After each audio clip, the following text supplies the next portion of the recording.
Good morning. The third meeting of the 2024-2025 session of the Parliament of the Cayman Islands is commenced. I would invite the Honourable Minister of Youth, Sports and Heritage and Home Affairs to grace us with prayers. Thank you, Mr. Speaker. Let us pray. Almighty God, from whom all wisdom and power are derived, we beseech thee so to direct and prosper the deliberations of the Parliament now assembled, that all things may be ordered upon the best and surest foundations for the glory of thy name and for the safety, honor, and welfare of the people of these islands. Bless our sovereign King Charles III, William, Prince of Wales, and all the royal family. Give grace to all who exercise authority in our Commonwealth, that peace, happiness, truth, and justice, religion and piety may be established amongst us. Especially we pray for the Governor of our islands, the Premier, the Speaker of the Parliament, the Leader of the Opposition, Minister of the Cabinet, ex officio members, members of the Parliament, the Chief Justice and members of the Judiciary, that we may be enabled faithfully to perform the responsible duties of our high office. All this we ask in thy great name's sake. Let us say the Lord's Prayer together. Our Father, who art in heaven, hallowed be thy name. Thy kingdom come. Thy will be done on earth as it is in heaven. Give us this day our daily bread, and forgive us our trespasses, as we forgive those who trespass against us. Lead us not into temptation, but deliver us from evil. For thine is the kingdom, the power and the glory, forever and ever. Amen. The Lord bless us and keep us. The Lord make his face shine upon us and be gracious unto us. The Lord lift up the light of his countenance upon us and give us peace now and always. Amen. Please be seated.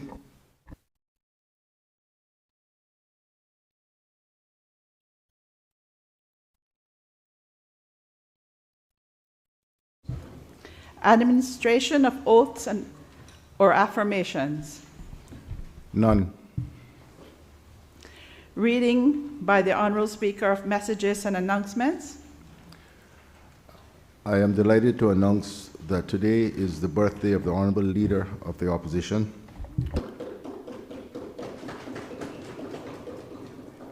Happy birthday, Honourable Leader.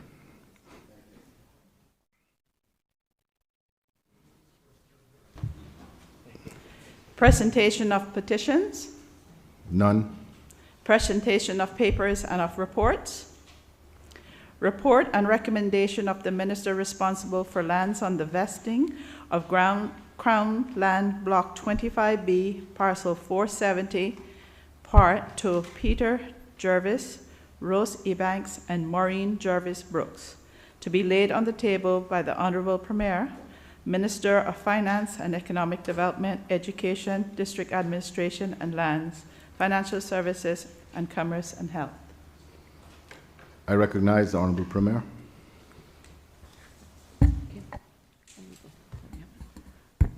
Thank you and good morning, Mr. Speaker. Good morning, all.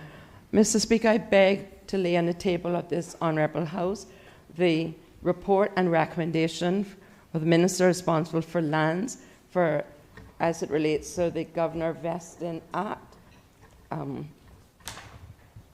2025 revision for the sale of Crown land, registration section spots, block 25B, parcel 470, part to Peter Jervis, Rose Ebanks, and Maureen Brooks Jervis. So ordered. Does the Honourable Premier wish to speak thereto? Yes, thank you, Mr. Speaker.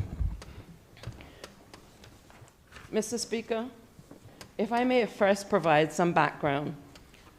Block 25B, parcel 470, comprises of an undeveloped square-shaped small parcel of Crown land, being 0.2297 acres in area, located on Mangrove Avenue in Prospect, Grand Cayman. The parcel's origin is derived from a 1987 subdivision, and the parcel is zoned low-density residential. It is 2 to 3 feet above sea level and partly wet. Mr. Speaker, the adjacent property is a residence, namely Block 25B, Parcel 471, registered to a Peter Jervis, Rose Ebanks, and Maureen Brooks Jervis since 1999. There has been some minor encroachment of development over the part of the boundary and onto the Crown parcel. The inadvertent encroachment appears to have taken place many years ago. However, it was only recently, Mr. Speaker, when the encroachment was noticed, when the owners prepared to put their property up for sale. Mr. Speaker, the owners then contacted the Cayman Islands government and requested to purchase a small strip of the Crown parcel in order to regularize the encroachment. Cabinet reviewed the report of the matter and agreed the parties could negotiate and sell approximately 0.06 of an acre, or 2,926 square feet, 26% portion of the Crown parcel to the adjoining landowners. Mr. Speaker, 3 valuations of the land to be transferred are required under the Governor Vesting of Lands Act 2025 revision, 1 from the government's Chief Valuation Officer, CVO, and 2 from independent property valuation companies. The table I'm about to explain, Mr. Speaker, outlines 3 opinions of market value obtained. Firstly, Lands and Survey, the sum of $43,000. Castle K, $80,000, and Charter Land, $47,000.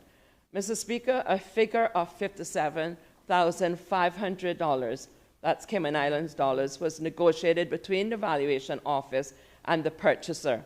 After careful analysis and consideration of the report provided, Cabinet resolved to advise Her Majesty, Her Excellency the Governor, to approve the sale of the approximately 0.06 of an acre, a portion of the Crown land of 25B, parcel 470, to Peter Jervis, Rose Ebanks, and Maureen Brooks Jervis for a consideration of $57,500. Mr. Speaker, the Cabinet has not, however, waived the stamp duty due on the said transfer. The purchaser will pay for the survey work required to enable the subject portion of the land to be subdivided from parcel 470 and combined into parcel 471. Mr. Speaker, I can indeed confirm that as required by the Act, the details of this proposed land disposition have been published in the Cayman Islands Gazette on the 17th day of January this year and in a local newspaper, namely the Caymanian Times, on the 21st day of January of the said year. Mr. Speaker, accompanying the report are all of the documents as required and indeed specified under Section 10.2 of the Governor of Vesting of Lands Act 2025 revision, including the valuation reports. Mr. Speaker, I now thank you for allowing me to elucidate on this important matter.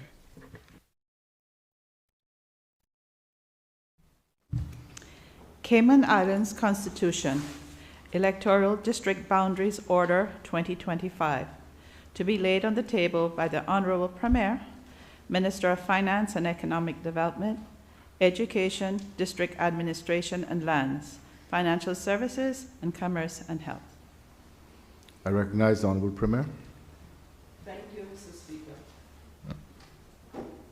Mr. Speaker, I beg to lay on the table of this Honourable Parliament the Electoral District Boundaries Order 2025. So ordered. Does the Honourable Premier wish to speak thereto?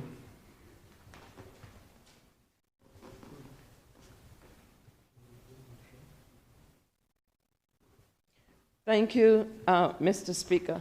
Mr. Speaker, as you would rightly know, having duly approved, there will be a government motion that I will speak to later today. So in the interest of time, I will reserve my comments and debate thereon. Very well. Cayman Islands Stamp Duty Act 2019 revision, Stamp Duty Rates of Duty, Regulations 2025, to be laid on the table by the Honourable Premier, Minister of Finance and Economic Development, Education, District Administration and Lands, Financial Services, and Commerce and Health. I recognize the Honourable Premier. Once again, thank you, Mr. Speaker. Mr. Speaker, I beg to lay on the table of this Honourable Parliament the Stamp Duty, Rates of Duty, Regulations 2026. So ordered. Does the Honorable Premier wish to speak thereto? Yes, thank you, Mr. Speaker.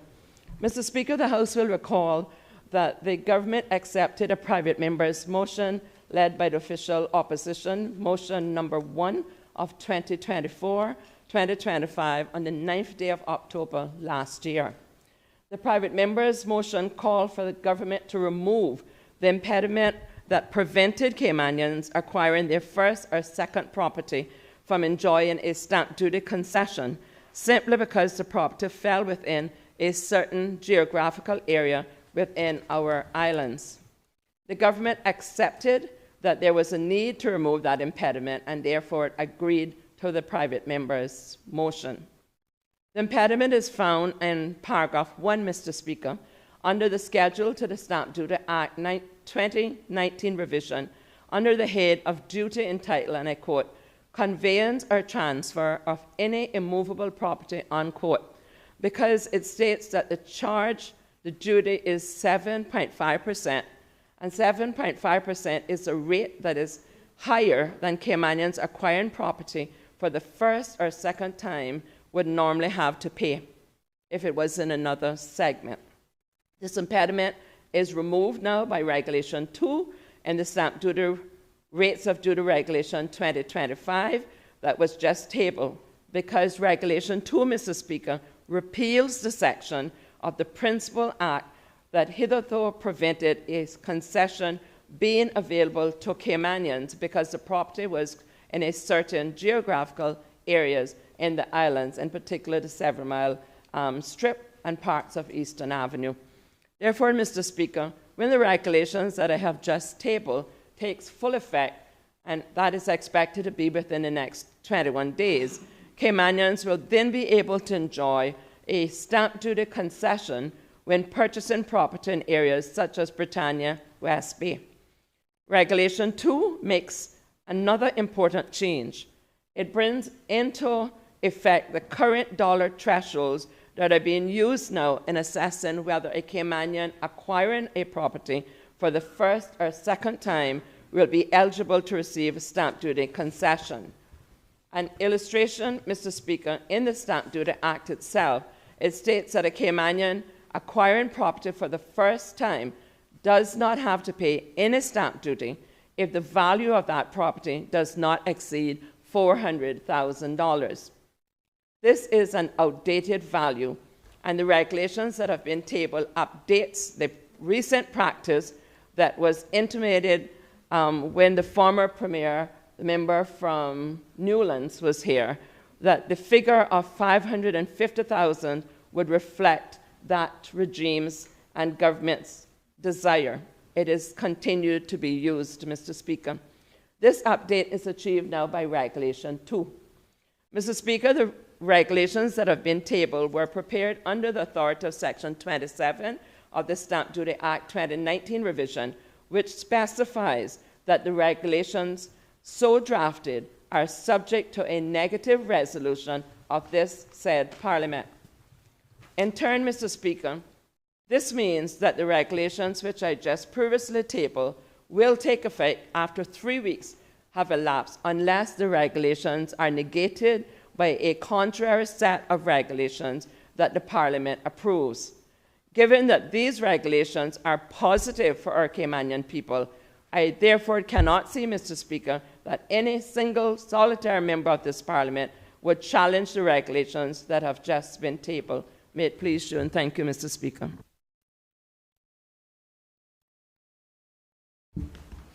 Cayman Turtle Farm Conservation and Education Center Limited Annual Report for the year ended 31st December 2022, to be laid on the table by the Honorable Deputy Premier, Minister of Tourism and Sports and Social Development and Innovation.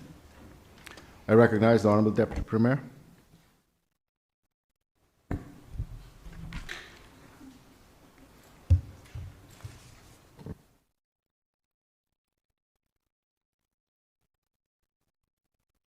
Give your indulgence, Mr. Speaker.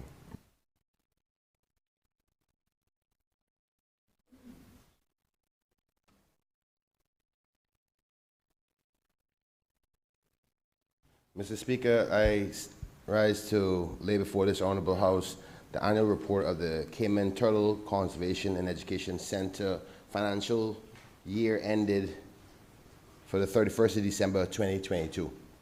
So ordered. Does the Honorable Deputy Premier wish to speak thereto?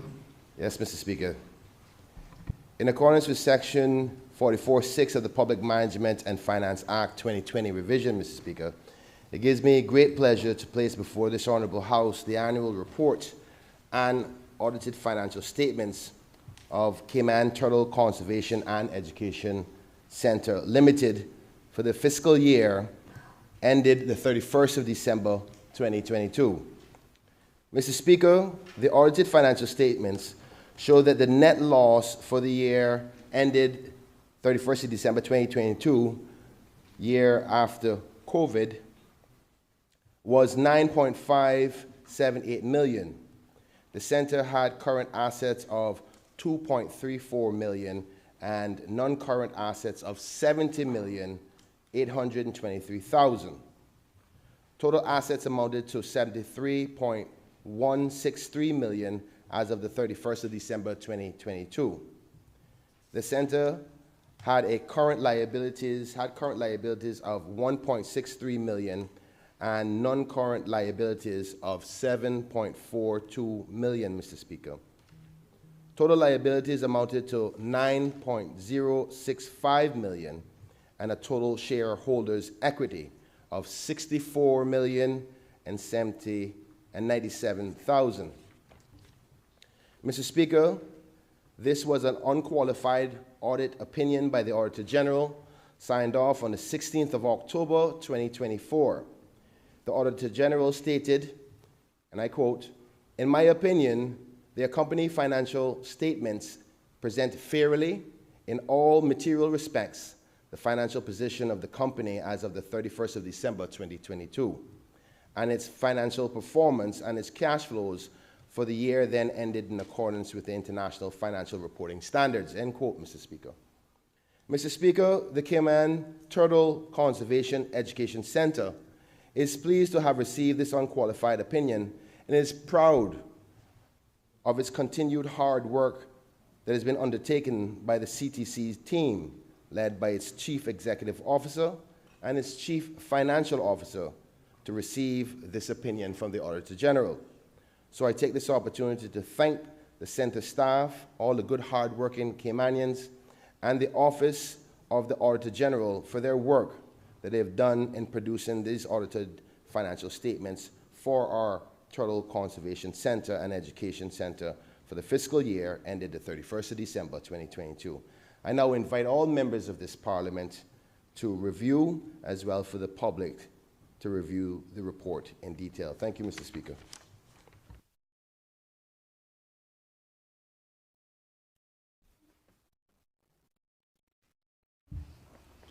Cayman Airways Annual Report 2023, to be laid on the table by the Honourable Premier, Minister of Tourism and Ports and Social Development and Innovation. I recognize the Honourable Deputy Premier. Thank you, Mr. Speaker. I rise to lay before this Honourable House the annual report of Cayman Airways Limited for the year ended the 31st of December 2023. So ordered. Does the Honourable Deputy Premier wish to speak thereto? Yes, Mr. Speaker. Thank you. In accordance with Section 44(6) of the Public Management and Finance Law 2020 revision, I place before this Honourable House the audited financial statements of Cayman Airways Limited for the year ended the 31st of December 2023. Mr. Speaker, during the fiscal period, the airlines transported 422,189 passengers on a total of 10,417 flights. During the period, the airline also transported over 2,134 tons of cargo. In June 2023, the airline relaunched non-stop service between Panama and the Cayman Islands.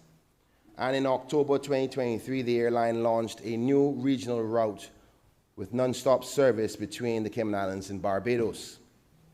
In November 2023, the airline also expanded its Los Angeles service by adding a second weekly frequency.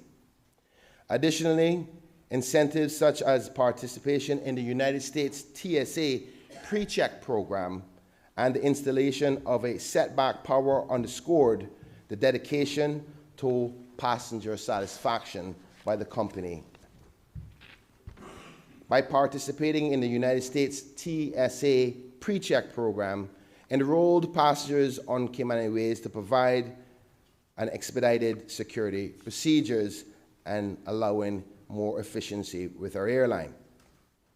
Mr. Speaker, Cayman Airways proactively addressed the volatile and unpredictable cost of fuel in 2023 by actively monitoring and aggressively pursuing alternatives to minimize fuel cost. The airline showcased a commitment to financial prudence, Mr. Speaker. The airline focused on maximizing uplift in low-cost jurisdictions and tigering sufficient fuel as so not to be required uplift or requiring expensive fuel from expensive markets. Cayman Airways consumed 5.05 million gallons of fuel in 2023, compared to 2019, 6.94 million gallons, and in 2022, 4.53 million gallons, the first year of the post-pandemic flying. This marks, Mr. Speaker, a 27% reduction in fuel consumption from the year 2019, something this Honorable House should be proud of, Mr. Speaker. During 2023, the airline reported a net loss of $9.6 million. The airline had current assets of $16.8 million and non-current assets of $32.85 million, Mr. Speaker. Total assets amounted to $49.65 million as of the 31st of December, 2023. The airline had current liabilities of $44.55 million and non-current liabilities of $27.65 million. Total liabilities amounted to $72.2 million, Mr. Speaker, and the total liabilities and shareholder deficits was $49.6 million.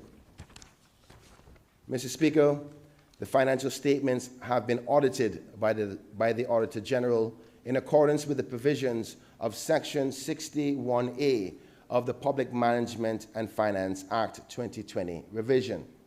An unqualified opinion has been issued on the 2023 financials, with an emphasis of matter for the company's reliance on financial support from the Cayman Islands government.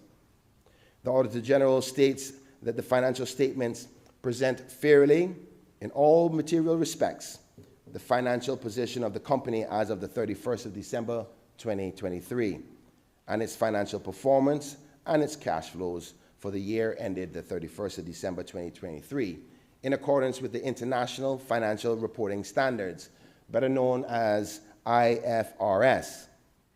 Mr. Speaker, in closing, I would like to thank the board and the management of Cayman Airways Limited for their efforts in producing these audited financial statements, and the Office of the Auditor General for auditing them. But more importantly, the amazing staff for their hard work of keeping the company going, and also all of our committed customers to our national airline. I now invite the members of this Honourable House and the public to review this report in detail. Thank you, Mr. Speaker.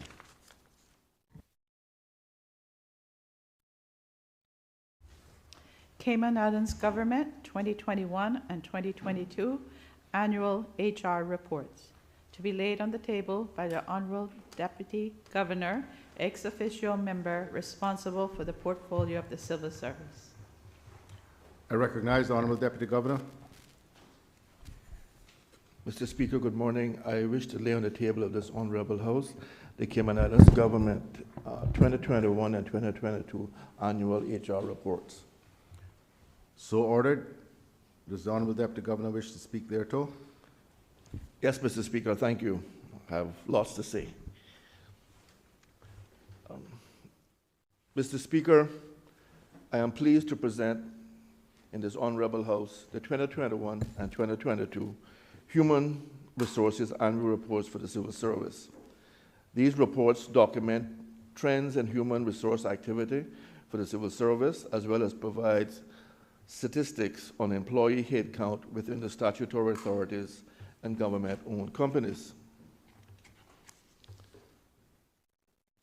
Mr. Speaker, while these reports cover 2021 and 2022, I would respectfully request a bit of latitude in my remarks, as from time to time I will mention some statistics and some achievements for some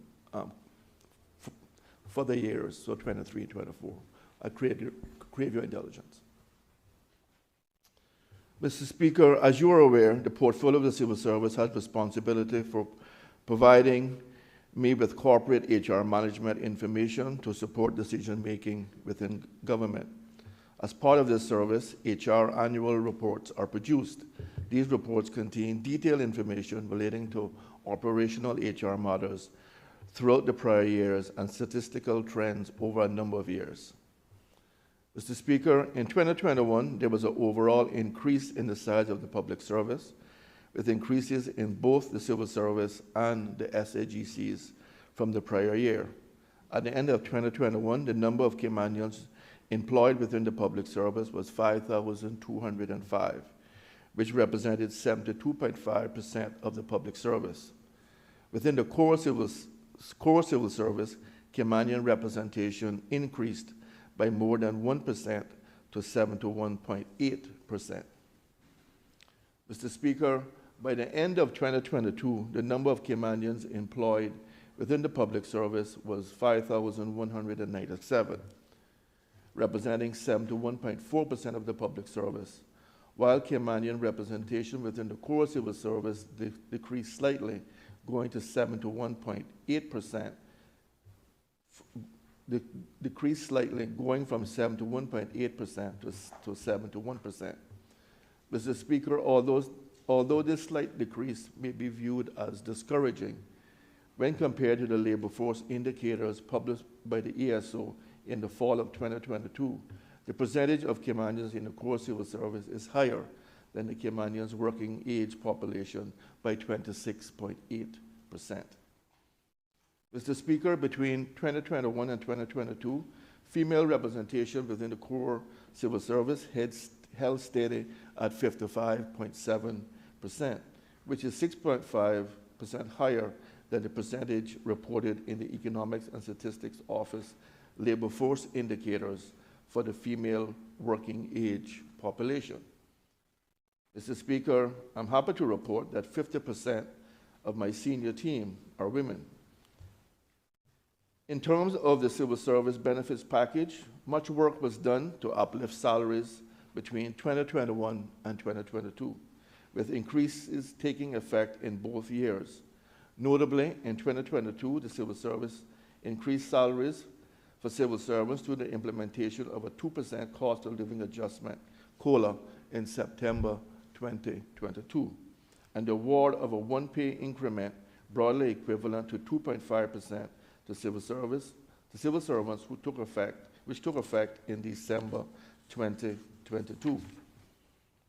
Compared to December 21, when the average civil service salary was $53,443, salaries increased by $3,414 per year, bringing the average salary in 2022 to $56,857. 2022 marked the 8th consecutive year that the average civil service salaries increased. Mr. Speaker, we owe the governments of the day grateful thanks for their support of the civil service in this regard. Mr. Speaker, the public service stands as the largest employer of Caymanians. We are proud to have maintained this standard and aim to further grow our already high percentage. To support this objective, the civil service has made numerous strides in the internal development and promotional opportunities for Caymanians.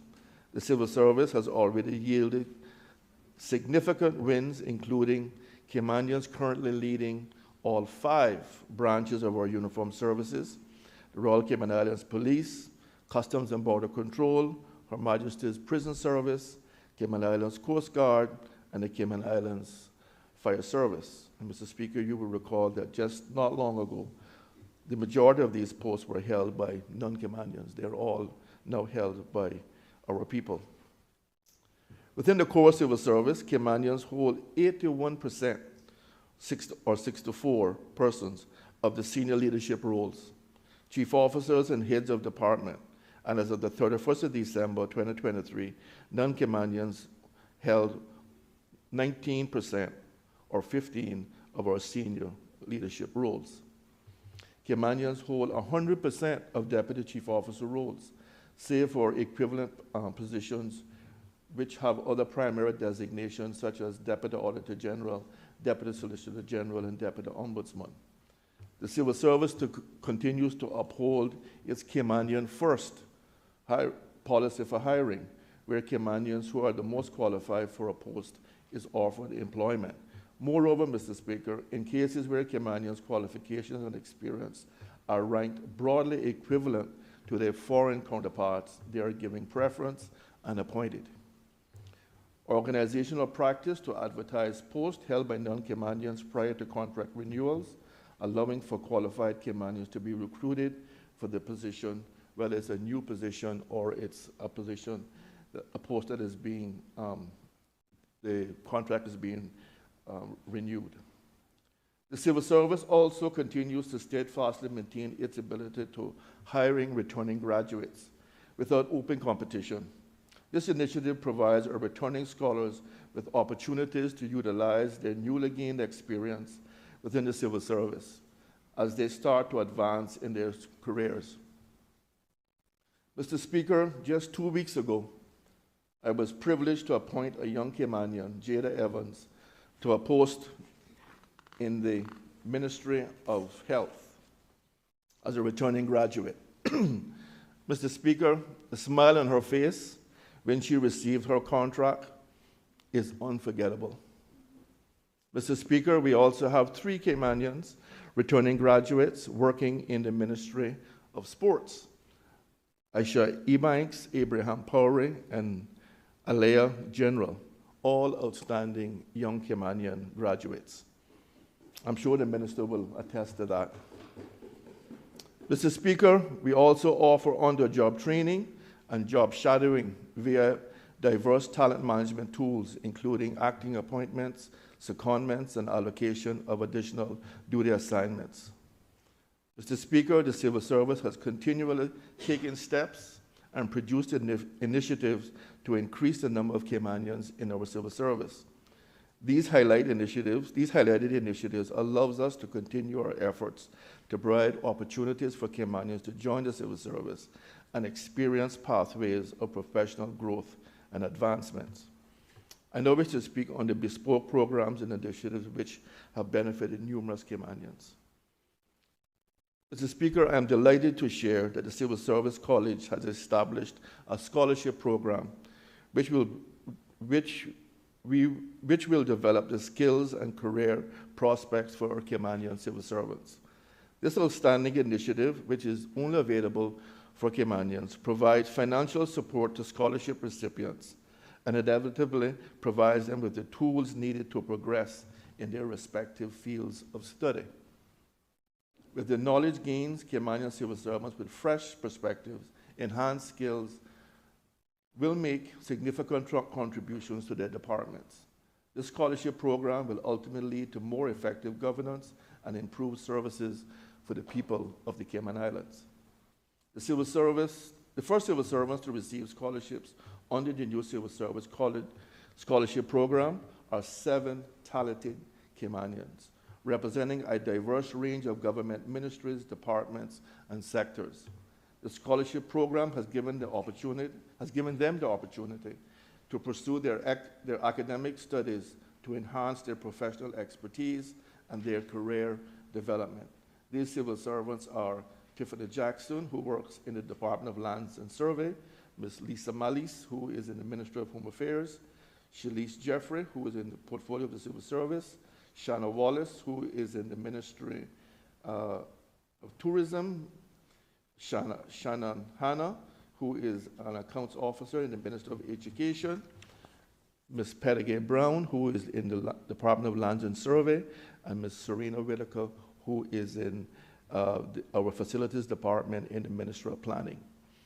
All outstanding Caymanians who are eager to learn more and to move up within the civil service. These promising Caymanians are pursuing a wide variety of academic programs, ranging from associate degrees in public administration to advanced master's degrees in specialized fields. This diversity reflects the Civil Service College commitment to fostering a public sector workforce with a wide array of skills tailored to meet the evolving demands of government service. Mr. Speaker, the Civil Service College training and courses are an avenue to show the civil service ongoing commitment to investing in learning and development. This has resulted in Caymanian civil servants being better prepared to take advantage of career opportunities which arise through internal promotion and job expansions. It is also a direct accomplishment under Goal 3 of the Civil Service Strategic Plan, which is to pursue excellence in talent development. Mr. Speaker, another talent management program within the Cayman Islands government, which has aided the advancement of Caymanians, is the Emerging Talent Program. This program provides opportunities for persons to gain the practical experience necessary for permanent appointments, as well as facilitate talent mobility within the civil service. Under the Emerging Talent Program, 3 Caymanians were recruited or seconded to gain experience in their respective fields, with 2 of the participants being confirmed in the post as of January 1st, 2024. Mr. Speaker, the civil service not only aims to provide opportunities for civil servants, but also to future workforce of the Cayman Islands government. We have consistently offered opportunities to Caymanians through our summer internship program. This annual program allows Caymanian students to explore the broad range of careers available in the civil service.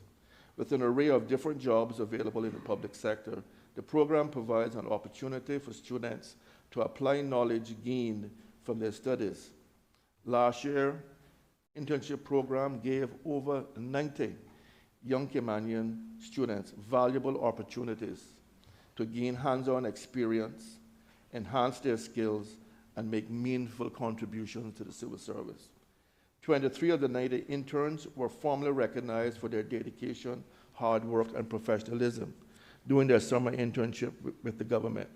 Awards for passion, integrity, and professionalism and customer service were presented to 4 interns who exceeded expectations and distinguished themselves in their respective roles. For passion, we had Janae Whitaker. For integrity, we had Joanna Sigworth. For professionalism, Tori Lewis. For customer service, Madeline Whitaker. And I congratulate these outstanding young Caymanians. The Computer Services Department proudly achieved a highly successful internship program by welcoming 17 Caymanian students who gained invaluable hands-on experience across various IT roles. The internship program provided a unique platform for the young Caymanians to work alongside seasoned IT professionals, actively contributing to meaningful real-world projects. The interns collaborated and worked closely with the IT governance team, playing a key role in developing IT policies and roadmaps, drafting business cases, and documenting minutes for the weekly Change Advisory Board meetings. Their contributions also included constructing forms used on Oracle Apex tools, as well as supporting the development of coding, debugging, and maintenance of Oracle applications. They were also instrumental in the installation and maintenance of computers, printers, and other computer equipment, and provided critical support by troubleshooting software and hardware issues in the field. Mr. Speaker, the success story shows the civil service is committed to providing our young Caymanians and future civil servants with tools needed to excel in their studies and gain the experience needed to advance in their careers or future endeavors. Mr. Darva Whitaker, our newly appointed Caymanian Director of Computer Services Department, summarized the impact of the internship program in a quote that he shared. He expressed, "Our interns brought fresh perspectives, enthusiasm, and a willingness to learn that truly energized our teams. Their contributions were not only impactful in terms of project delivery, but also enhanced our staff mentoring and leadership skills." Mr. Speaker, many of our high-performing world-class civil servants began as young Caymanian interns. A significant testament to this is our own 2023 Employee of the Year, Ms. Zane Ramran. Mr. Speaker, the civil service has always been dedicated to investing in our people and investing in our Caymanians for the betterment of the public sector and for the Cayman Islands as a whole. Our efforts are not only internal to the civil service, but stretch outwardly to the community through our Second Chances program.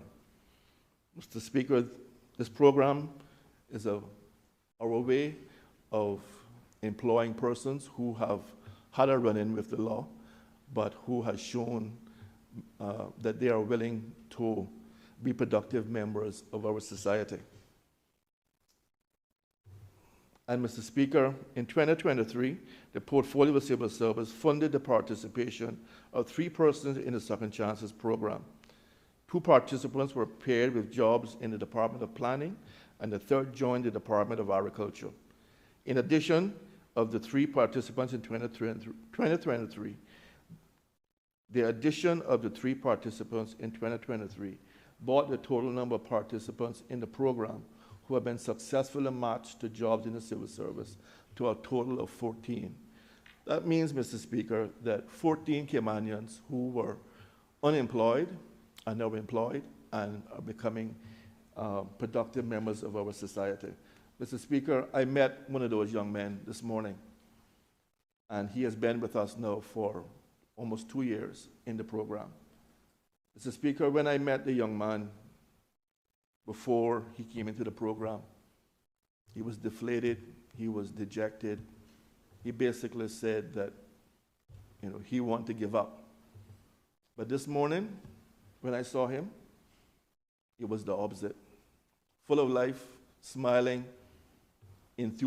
very enthusiastic, and just really was happy to be in the government building.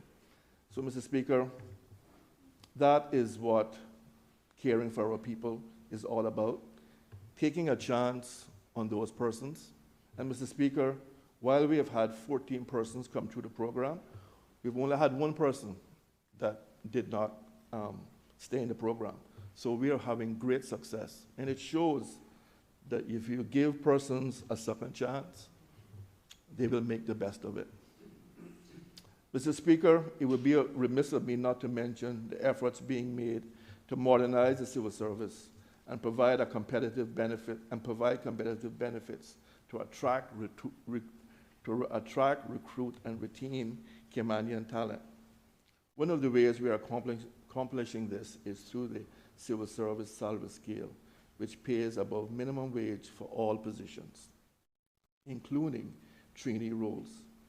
Civil service pay, particularly when considering total compensation factors of a 12% non-contributory pension and non-contributory health benefits, is highly competitive for most entry-level and low-skill roles. And Mr. Speaker, you will recall that the Premier, just in December, I believe, announced that the minimum salary in the civil service would be $3,000. I'm pleased to say that that has now been put into effect. And Mr. Speaker, the feedback that we have gotten from our employees around that has been tremendous. And they talked about how it has made their lives a lot better. Even though at times it is challenging to recruit Caymanians into skills and specialist roles such as law, auditing, and information technology, the civil service continues to make progress in this regard. Achievements such as our successful internship program in the Computer Services Department And we've had a young Caymanian, Ms. Felicia Corner, as Crown Counsel joining the AG's chambers, demonstrates that the civil service continues to ensure Caymanians are given an opportunity to gain experience and participation needed, and the participant need to have a beneficial and successful career in the civil service. Mr. Speaker, another of our efforts to attract and retain Caymanians is our family-friendly employment offerings, which were designed to attract family-minded employees and show that we are an employer that cares. Including in our family-friendly benefits and perks are the non-contributor Reciprocal health insurance with copay or deductibles, without copay or deductibles, newly enhanced paid maternity and paternity leave, which took the maternity leave benefits to 110 days, of which 60 are fully paid, and doubling both the leave and pay component of paternity leave. Generous annual leave ranging from 18 to 28 days per annum, 2 well-being days per year to support mental health and wellness, diverse development opportunities which are free to all our employees, non-contributor pension which is paid to the Public Service Pension Board at 12% of total salary wages and which converts upon retirement into an annuity for the lifetime of the member. Mr. Speaker, the Cayman Islands government offers a very competitive benefit packages for civil servants, which in many cases extend to and positively impacts numerous Caymanian families. Despite the efforts, programs, and initiatives that are already in place to attract and retain Caymanians, we continue, Mr. Speaker, to explore additional avenues to attract even more. That said, Mr. Speaker, going forward, the civil service will review possible options to further attract qualified Caymanians, including increasing opportunities for Caymanians through the expansion of the Emerging Talent Program and the CIG Internship Program, seeking to further enhance the CIG benefits package, enhance succession planning, and, Mr. Speaker, linking civil service employment efforts with the Ministry of Education Scholarship Program, which I know our Premier is very happy to hear. Mr. Speaker, the civil service has made many strides to grow and enhance our services, increasing our efficiencies and invest in our civil servants by giving them the tools needed to deliver outcomes, grow professionally, and provide quality service to the community. Caymanians continue to lead, to grow, and advance in the civil service and wider public sectors. Countless testimonies can attest to this and the wide range of skills and capabilities they bring to the work they do.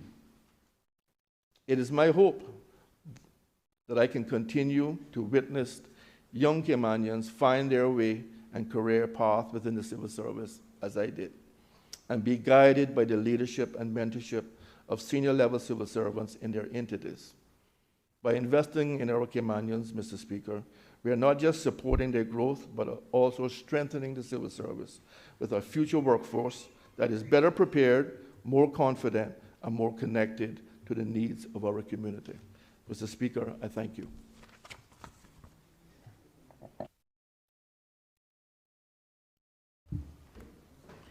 Ministry of Border Control, Labor and Culture, Cayman Islands Government, the Immigration Transition Discussion White Paper, Consultation Overview, 22nd of January 2025.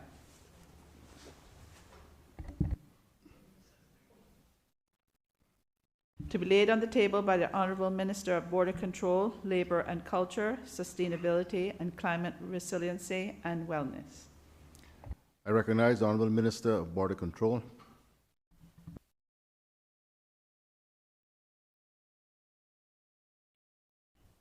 Thank you, Mr. Speaker. I beg to lay on the table of this Honourable House a motion entitled Public Consultation on the Proposed Amendment. Honourable Minister, I don't think you mean motion. Yeah. Oh. It's a discussion white paper. Yeah.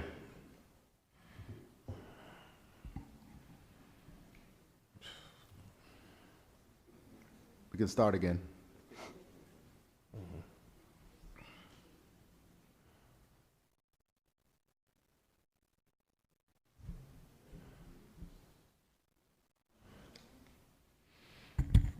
Yes, Mr. Speaker, I beg to lay on the table of this honourable House a government motion entitled... It's not a government motion, Honourable Minister. Sorry.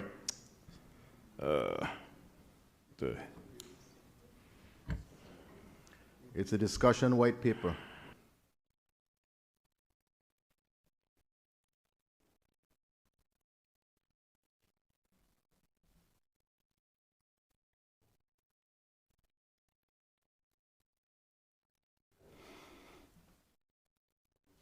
Thank you, Mr. Speaker. I beg to lay on the table of this honourable House Immigration Transition Discussion White Paper. So ordered. Does the Honourable Minister wish to speak thereto? Yes, Mr. Speaker.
Mr. Speaker, although I indicated I'd like to speak further on this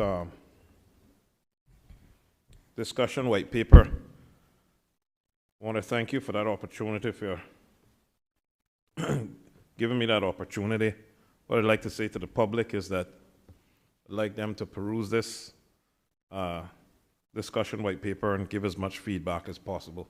Thank you.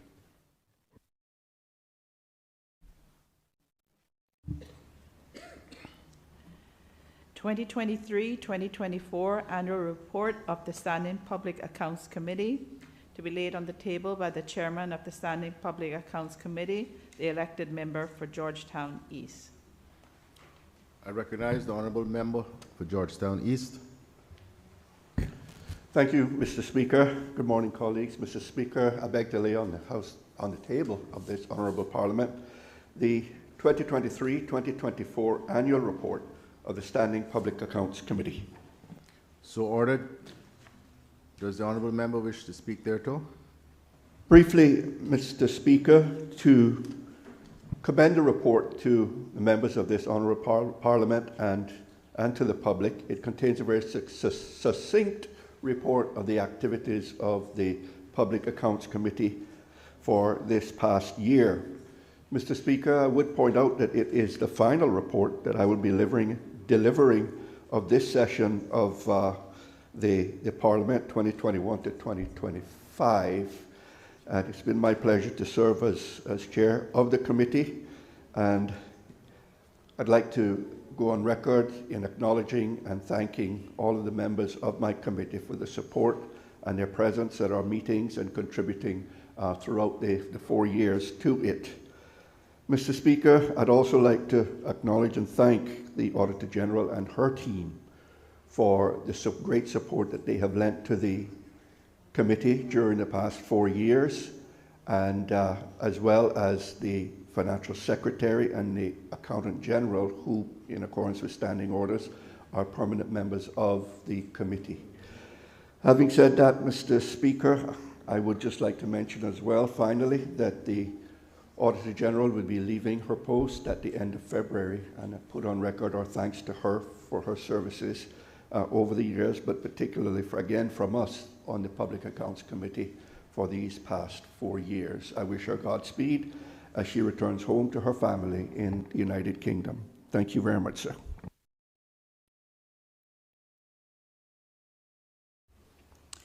(2023-2024) Annual Report of the Standing Select Committee to oversee the performance of the Office of the Ombudsman, to be laid on the table by the Chairman of the Select Committee to oversee the performance of the Office of the Ombudsman, the elected member for West Bay North. The honourable member for West Bay North is absent from today's sitting. Honourable Premier.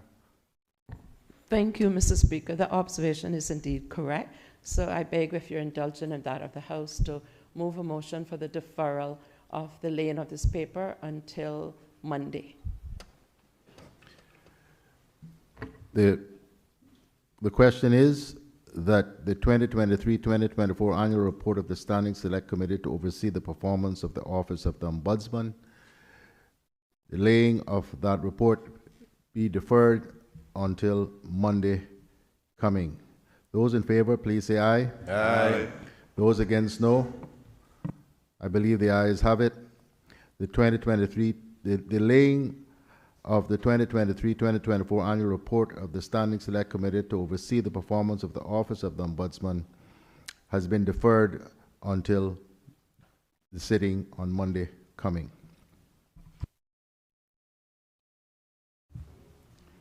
Questions to honourable ministers and members of the Cabinet? I have no answers. Statements by honourable ministers and members of the Cabinet? I have given leave to the Honourable Minister of Border Control, Labour and Culture to make a statement.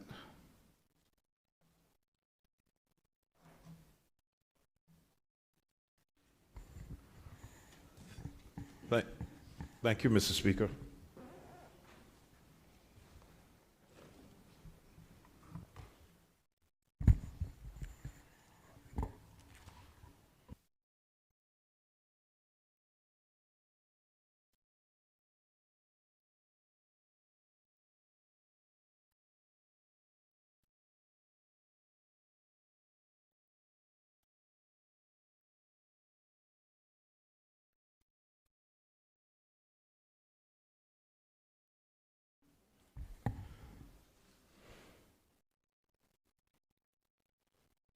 Mr. Speaker, the undeniable fact is that there are several provisions in the proposed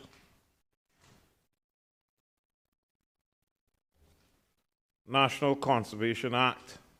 Honourable Minister, the National Conservation Act is an actual act, piece of legislation in operation. So I think the use of the word there proposed is mistaken.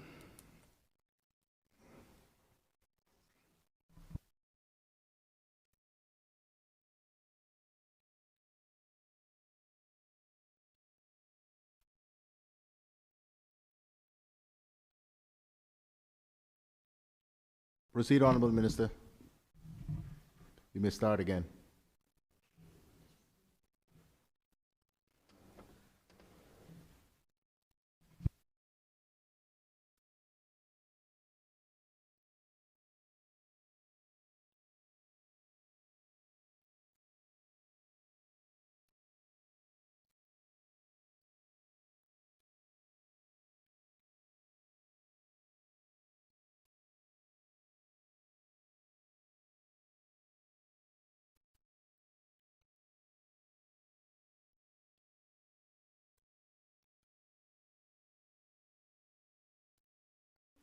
Thank you, Mr. Speaker. The undeniable fact is that there are several provisions in the National Conservation Act that has given rise to difficulties and therefore require amendments to address those difficulties. Some of those difficulties were highlighted in the Court of Appeal judgment in the case of Central Planning Authority versus National Conservation Council, there is a legal policy issue as it relates to the proportionate balance to be struck between the powers given to the NCC to override decisions of our public bodies, potentially including the constitutionally created cabinet and the ability of those other public bodies in exercise of their own authorities functions, in exercise of their own statutory functions. There is no denying that the extent to which it is desirable to change that balance is ultimately a political question that can only be constitutionally affirmed by the Parliament, which originally enacted the NCA. Therefore, the proposed amendments would seek to make the legislation more workable without fundamentally undermining the ultimate policy intention underlying the NCC, in particular, the principle that A, all public bodies exercising their functions should avoid damaging the environment when possible. B, where environmental harm is likely to result from a public body's activity, it should consult with the NCC before embarking on it. One of the sections of the law that has given rise to the most difficulty is Section 41, which imposes a general obligation on all public authorities, and in certain cases gives the NCC the power to veto decisions on such public authorities or to require the decisions to be taken only subject to certain conditions dictated by the NCC. In practice, however, the NCC's role has been discharged in many cases by the Director of the Department of Environment, acting pursuant to a delegated authority rather than by the whole Council. And unfortunately, Mr. Speaker, as highlighted in the Court of Appeal judgment, those actions don't always conform with the legislation. In at least one case, there was a preemptive exercise of the NCC's veto powers. Therefore, Mr. Speaker, there are some issues with the legislation which may be summarized as follows. A, should the NCC have unlimited powers of veto over the decisions of the other public entities, and if yes, under what circumstances? B, should the obligation to counsel with the NCC before making certain types of decision apply to Cabinet itself? C, what, if any, changes should be made to the composition of the NCC? All these and many other issues should be discussed in this Parliament at the appropriate juncture to ensure that there is proper realignment of the balance of power under the legislation, not to put the legislation as some suggested, but rather to ensure proper balance. Honorable Minister, I think you meant not to gut. I repeat again, Mr. Speaker,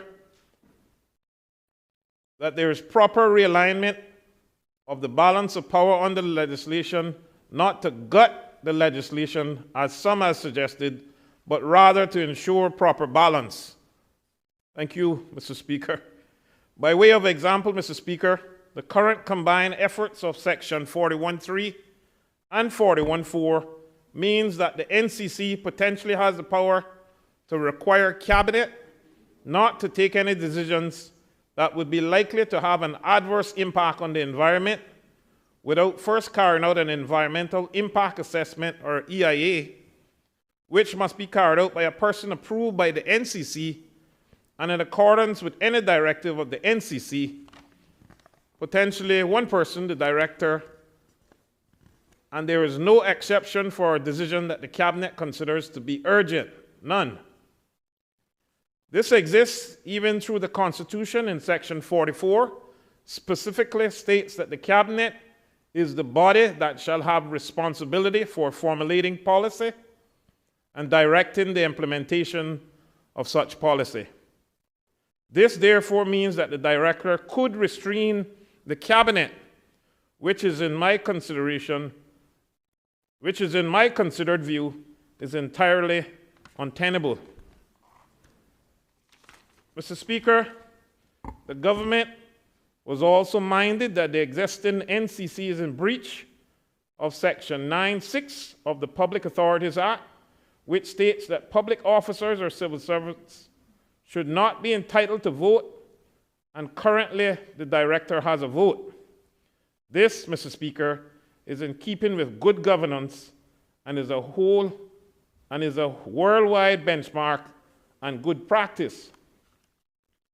Just to reiterate what Section 9(6) of the Public Authorities Act state is that the Cabinet may appoint a public or civil servant to a board. However, A, notwithstanding any other law, the membership of the board shall not be comprised of more than 40% public or civil servants, or B, the chairperson shall not be a public or civil servant, and C, public or civil servant board members shall not be entitled to a vote.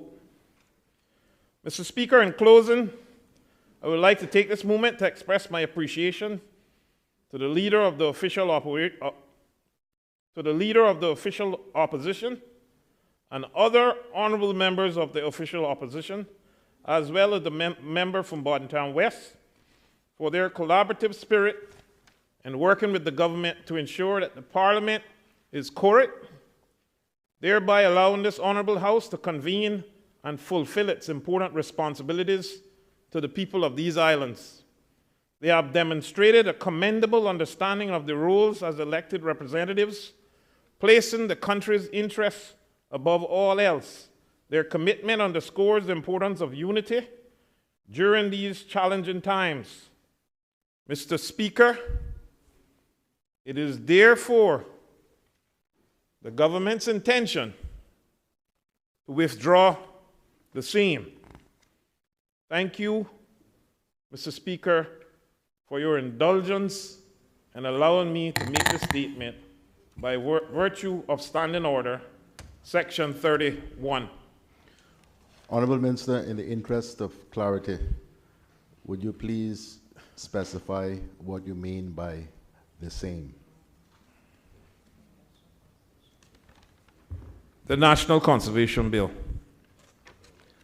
The National Conservation Amendment Bill. Amendment Bill. Thank you. Thank you.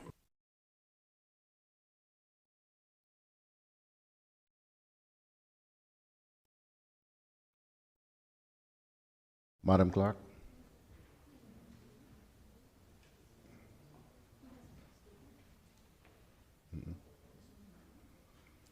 I haven't approved any more statements.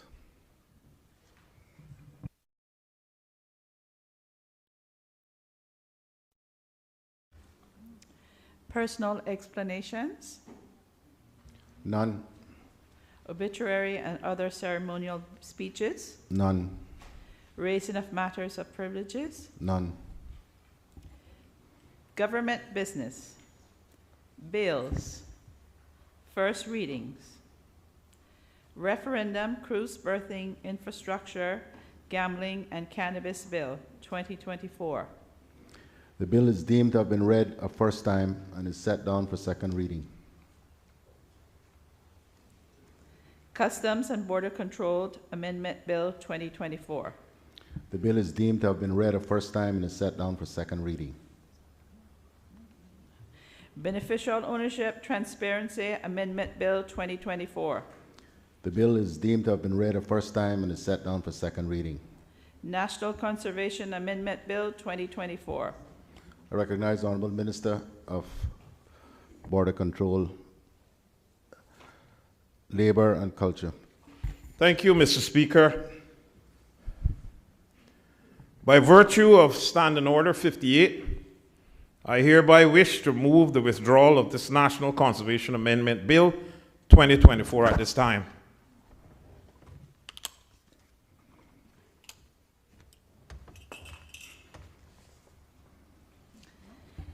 The anti-sexual harassment. No, Madam Clerk.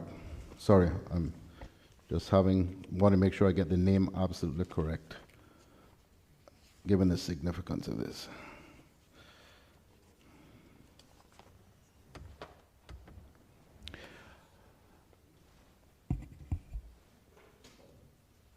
The question is that the National Conservation Amendment Bill 2024 be withdrawn. Those in favor, please say aye. Aye. Those against, no. I believe the ayes have it. The National Conservation Amendment Bill 2024 is withdrawn. The Anti-Sexual Harassment Bill 2025. The bill has been deemed to have been read a first time and is set down for second reading.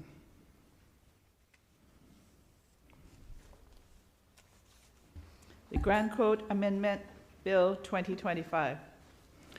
The bill is deemed to have been read a first time and is set down for second reading.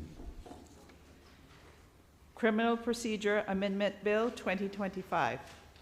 The bill is deemed to have been read a first time and is set down for second reading.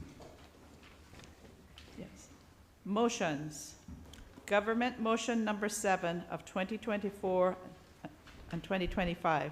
Recommendations of the 2023 Electoral Boundary Commission, to be moved by the Honorable Premier, Minister of Finance and Economic Development, Education, District Administration and Lands, Financial Services, and Commerce and Health. I recognize the Honorable Premier. Thank you very much, Mr. Speaker. Mr. Speaker, I beg to move Government Motion Number 7 of 2024-2025, recommendations of the 2023 Electoral Boundary Commission. The motion has been duly moved. Does the Honorable Premier wish to speak thereto? Yes, thank you, Mr. Speaker. Mr. Speaker, the motion, whereas in accordance with the Cayman Islands Constitution Order 2009 as amended, an Electoral Boundary Commission, the EBC, was duly appointed on the 4th day of January 2023.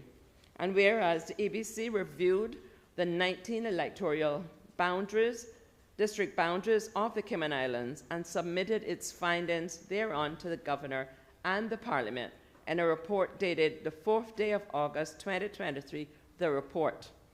And whereas the EBC recommended that the electoral district boundaries, except for those for the District of Northside and Easton, be adjusted and that the 19 electoral districts be renamed. And whereas the recommended names for the 19 electoral districts and the estimated population sizes of each district are set out in Schedule A of the said report, whereas the precise boundaries of the 19 electoral districts are set out in Schedules B and C to the report. And whereas Schedule D to the report includes an alternative recommendation for 20 electoral districts, and whereas the Governor prepared a draft order giving effect to the recommendations contained in the report, and whereas the said draft offer was laid before the Parliament for its approval by the Premier on the 27th day of June last year, and rejected by a resolution of the Parliament on the 26th day of July 2024. And whereas Section 89(5) of the Constitution provides that if the motion for the approval of any draft order laid under Section 89 is rejected by the Parliament, an amended draft order shall be laid without undue delay by the Premier before the Parliament. Now, therefore, in exercise of the powers conferred by Section 89(5) of the Constitution, the Governor has made a draft amended order. Be it now, therefore, resolved that the Parliament hereby approves the draft amended order of Her Excellency the Governor for giving effect to the recommendations contained in the report. And, Mr. Speaker, out of the abundance of cautions that it may not have been read or seen, the Governor drafted the following order, which, with your permission, I'd like to read into the records of this Honourable Parliament. Electoral District Boundaries Order 2025, Cayman Islands Constitution. Now, therefore, in exercise of the powers conferred by Section 89(5) of the Constitution, the Governor makes the following order. Whereas an Electoral Boundary Commission was appointed on the 4th of January 2023 under Section 88 of the Constitution and is set out in Schedule 2 to the Cayman Islands Constitution Order 2009, Saturn 1, 2009, number 1379, as amended in this order referred to as the Constitution. And whereas under Section 89 of the Constitution, the Electoral Boundary Commission is charged with the responsibility for reviewing the boundaries of the electoral districts into which the Cayman Islands are divided and submitting a report to the Governor and the Parliament containing its recommendations for any changes in the number and boundaries of the electoral districts. And whereas, in accordance with Section 89(1) of the Constitution, the Electoral Boundary Commission on the 4th of August 2023 submitted to the Governor and the Parliament a report making recommendations for, among other things, the retention of all electoral districts. And whereas the Electoral Boundary Commission recommended that the 19 electoral districts be renamed, and whereas the report also included an alternative recommendation for 20 electoral districts, and whereas the Electoral Boundary Commission recommended that the electoral district boundaries, with the exception for those for the District of Northside and Easton, be adjusted. And whereas the recommended names of the 19 electoral districts and the estimated population sizes are set out in Schedule A of the report. And whereas the precise boundaries of the 19 electoral districts are set out in Schedules B and C of the report. And whereas it is provided by Section 89(3) of the Constitution that as soon as it may be after the Electoral Boundary Commission has submitted a report under Section 89(1), the Premier shall lay before Parliament for the approval the draft order by the Governor for giving effect, whether with or without modifications, to the recommendations contained in the report. And whereas a draft order giving effect to the recommendations contained in the report of the Electoral Boundaries Commission was laid before Parliament for its approval by the Premier on the 27th day of June 2024 and was rejected by a resolution of the Parliament on the 26th day of July 2024. And whereas it is provided by Section 89(5) of the Constitution that if a motion for the approval of any draft order laid under Section 89 is rejected by the Parliament, an amended draft order shall be laid without undue delay by the Premier before the Parliament. Now, therefore, in exercise of the powers conferred by Section 89(5) of the Constitution, the Governor makes the following amended order.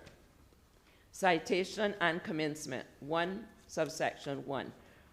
This order may be cited as Electoral Boundaries, District Boundaries Order 2025. 2, the order comes into force upon the next dissolution in Parliament. Of the Parliament. Of the Parliament, which is the 1st of March. Thank you, Mr. Speaker. Electoral districts and representatives. 2, subsect 1. The Cayman Islands shall be divided into the following 19 electoral districts. Subset A, West Bay 1, B, West Bay 2, C, West Bay 3, D, West Bay 4.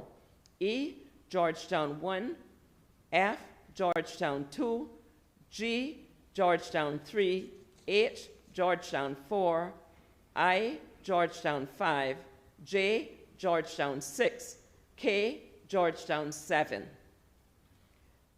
L, Bordentown 1, M, Bordentown 2, N, Bordentown 3, O, Bordentown 4.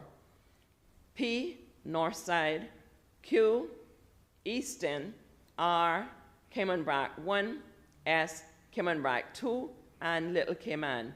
Each, subset 2, each electoral district shall be represented in the Parliament by one elected member, and it will be signed off by Her Excellency the Governor.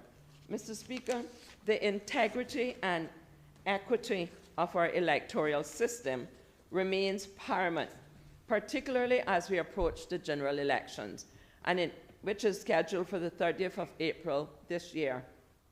Pursuant to Section 88 of the Cayman Islands Constitution, an electoral boundary commission is mandated to be appointed every 8 years to undertake a comprehensive review of the electoral district boundaries and recommend any necessary adjustments.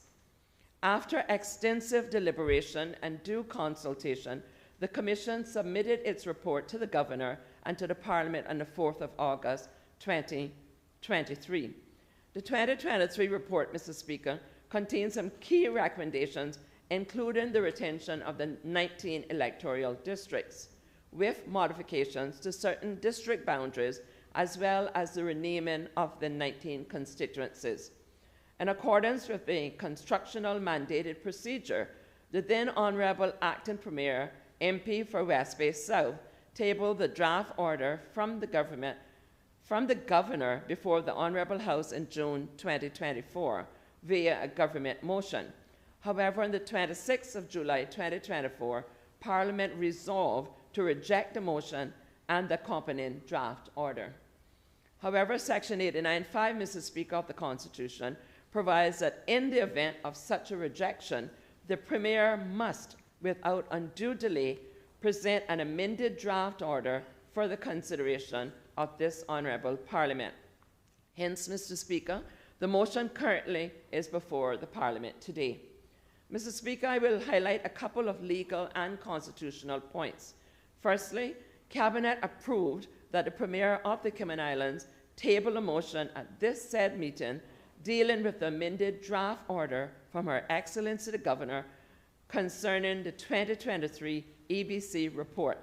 2, for clarity, Mr. Speaker, it is only this Parliament, no one else, this Parliament, under the Constitution, that can approve or reject the draft order from the Governor, and by extension, the recommendations from the EBC, not the Cabinet, not the Premier, not even the Governor. The Premier is therefore duty-bound by Section 89.5 of the Constitution to bring an amended draft order by Her Excellency the Governor to give effect to the recommendations of the EBC. Once I conclude the contribution, Mr. Speaker, the exchange between the House is concluded.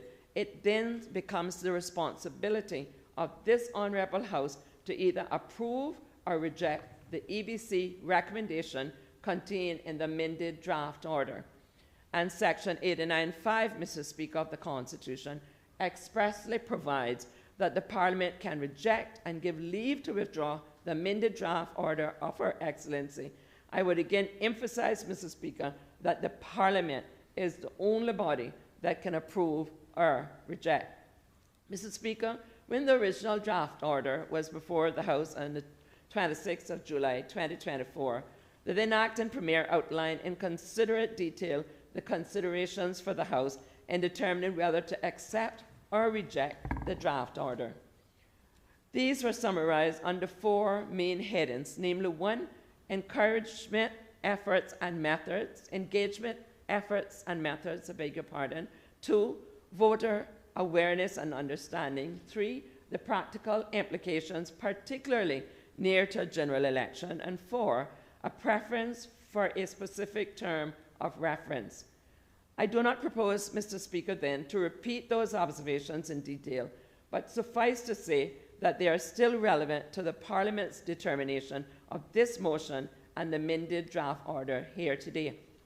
Mr. Speaker, it is instructive to note that while Section 89.5 speaks about the laying of an amended draft order from the Governor, unfortunately, the Constitution itself provides no guidance on what form the amendment should take.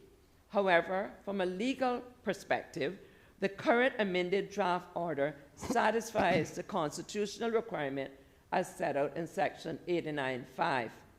Mr. Speaker, the timing of any electoral boundaries adjustment is a matter of critical importance. We are now less than 90 days away from a general election, a pivotal movement for our democracy. Any substantive modifications to electoral boundaries at this late stage, we believe in the government and is supported by the official opposition, it would risk engendering confusion among the electorate, particularly among those segments of our population that may already exhibit lower levels of electoral engagement. As custodians of democracy, Mr. Speaker, we have a solemn obligation to facilitate broad voter participation and to ensure that every elector is unequivocally informed as to their designated electoral district. Furthermore, Mr. Speaker, adherence to the international electoral best practice is absolutely imperative. The Venice Commission on the Code of Conduct Practice in Electoral Matters is an authoritative instrument in this regard. It underscores the necessity of stability in the electoral laws. It specifically cautions, Mr. Speaker, against the implementation of significant amendments to electoral legislation within the year preceding a general election, much less 90 days therefrom. The underlying principle, Mr. Speaker, is to uphold electoral fairness and to ensure trust and confidence in the electoral process. While not legally binding in the United Kingdom or indeed the Cayman Islands, the Venice Commission principles have in fact influenced electoral governance in numerous democratic jurisdictions, reinforcing the importance of maintaining consistency in electoral administrations. As we approach the 2025 general election, Mr. Speaker, it is incumbent upon us to ensure that all stakeholders, voters, candidates, election officials, and the wider public are afforded adequate time to familiarize themselves with any modifications to the electoral framework. Stability in the electoral governance is not merely a matter of administrative convenience, Mr. Speaker. It is a fundamental prerequisite for the equitable conduct of electors and the preservation of democratic integrity. Mr. Speaker, with the EBC's recommendations, they are an intrinsic component of good governance. The timing and the practical ramifications of such changes must be judiciously considered. This Honourable House, therefore, Mr. Speaker, is now being called upon to deliberate on the amended draft order from Her Excellency the Governor in accordance with the constitutional procedure. I wish to assure the Honourable House, as well as the people of the Cayman Islands, that this government remains steadfast in its commitment to upholding the principles of electoral fairness, transparency, and stability. We will continue to take all necessary measures to ensure that the upcoming general election is conducted in a manner that instills public confidence and safeguards the democratic rights of all of our citizens. Moreover, Mr. Speaker, while the proposed boundary modifications may not be feasible for implementation at this time, the recommendations set out in the 2023 Electoral Boundaries Commission report may serve as a valuable framework for consideration in future electoral cycles, ensuring that any adjustments are introduced in a manner that upholds both the integrity of our democratic system and the confidence of the electorate. Mr. Speaker, in light of all of the above, the motion before the House is for consideration of an amended draft order by Her Excellency the Governor. However, I wish to remind members that it is entirely up to this Parliament to either approve or reject the recommendations contained in the amendment draft order, and I am constitutionally obliged to present this to the Honourable House for its consideration, and out of the abundance of caution that in the era and days of challenges, that no bright soul would challenge the electoral process, and in particular the 2025 election, based on the fact that there was a constitutional breach of Section 8 and 9. I have carried out my constitutional duty, Mr. Speaker. Does any other member wish to speak?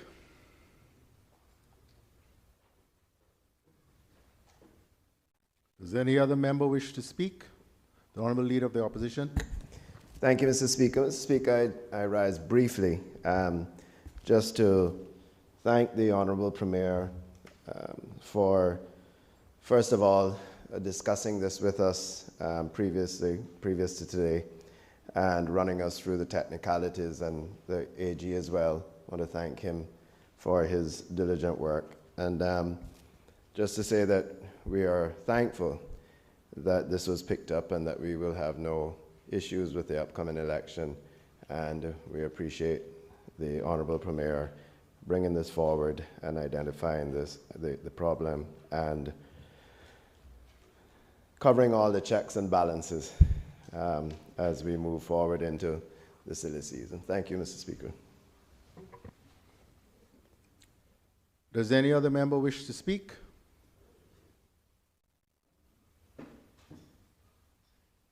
Does any other member wish to speak? Does any other member wish to speak? If not, I'll invite the Honourable Premier to exercise her right of reply. Thank you very much indeed, Mr. Speaker. It would be remiss of me not to thank all honourable members who showed up today to make the court for their tacit support, fully wrapping their minds around and having the cognizance of the importance to be fully in adherence of the constitutional responsibility as we are eagerly anticipating the results of the 2025 elections. I thank you. The question is, be it now therefore resolved that the Parliament hereby approves the draft amended order of Her Excellency the Governor for giving effect to the recommendations contained in the report. That is the Electoral Boundaries Commission's report.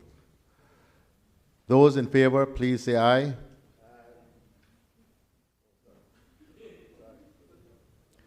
Those against, no? No. I believe the noes have it. Mr. Speaker, may we have a division out of the abundance of caution that there is Madam Clerk? a sense of unanimity. Madam Clerk, please call a division.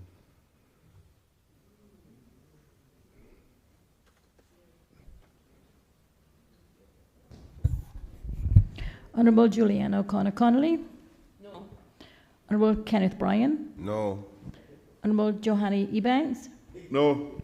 Honourable Isaac Rankin. No. Mr. Bernie Bush. Absent. Honourable Doreen Seymour. Honourable Member, you need to speak into the mic. This is important. No. Honourable McKeever Bush. Absent. Honourable Joseph Hugh. No. Miss Barbara Connolly. No. Mr. Andre Ebanks. No. Honourable Catherine Ebanks Wilkes. No. Miss Sabrina Turner. No. Honourable Heather Bodden. No. Honourable Wayne Panton. No. Mr. Moses Kirkernel. No. Mr. Roy McTaggart. No. Mr. David White. No. Mr. Christopher Saunders. No.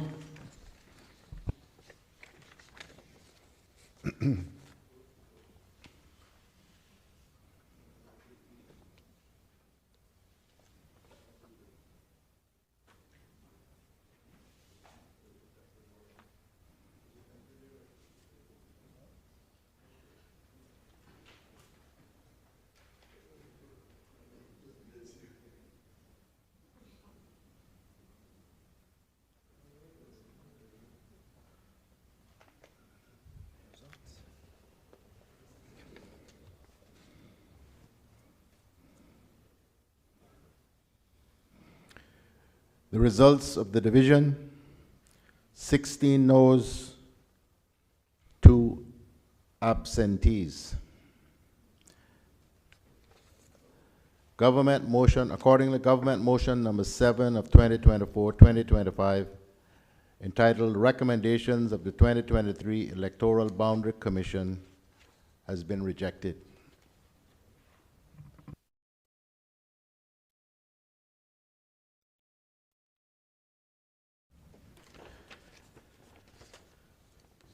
We have reached the end of the order paper for today.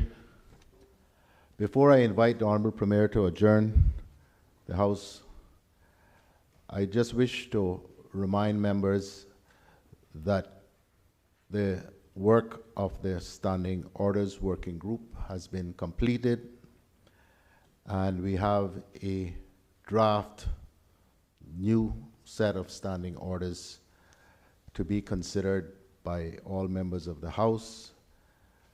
As the clerk has advised, I have called a meeting of the Standing Orders Committee for Monday at lunchtime so that all members may receive a presentation of the significant changes which are being proposed in the draft. And following that, we will then decide the way forward. It is my wish, my prayer, my hope, my dream that this House, after some 16 years of trying, will be able to approve a set of modern standing orders so that the next Parliament will have something modern and fit for purpose to guide the proceedings of this House going forward. All members will receive, if they have not yet done so, a copy of the draft for consideration over the weekend, and hopefully you will be able to devise what questions and relate what concerns you have about the proposed changes during the meeting on Monday. And as I said, we can then decide based on that how we move forward with respect to this matter. Honorable Premier, the adjournment. Thank you, Mr. Speaker. I move the adjournment of this Honorable House until Monday, the 3rd of February at 10 a.m. And just to give an indication, Mr. Speaker, that in Business Committee, there was consensus to work beyond the hour 4:30. Obviously, we will do the appropriate motions on the said day. The general consensus was between 7 to 9, left to your entire discretion, sir. And we would not be meeting on Tuesday, as we'll be doing the executive work on Tuesday. Thank you, Madam Premier. The question is that this House do now adjourn until 10 a.m. on Monday, 3rd of February. Those in favor, please say aye. Aye. Those against, no. I believe the ayes have it. Accordingly, the House is now adjourned until 10 a.m. on Monday, 3rd of February.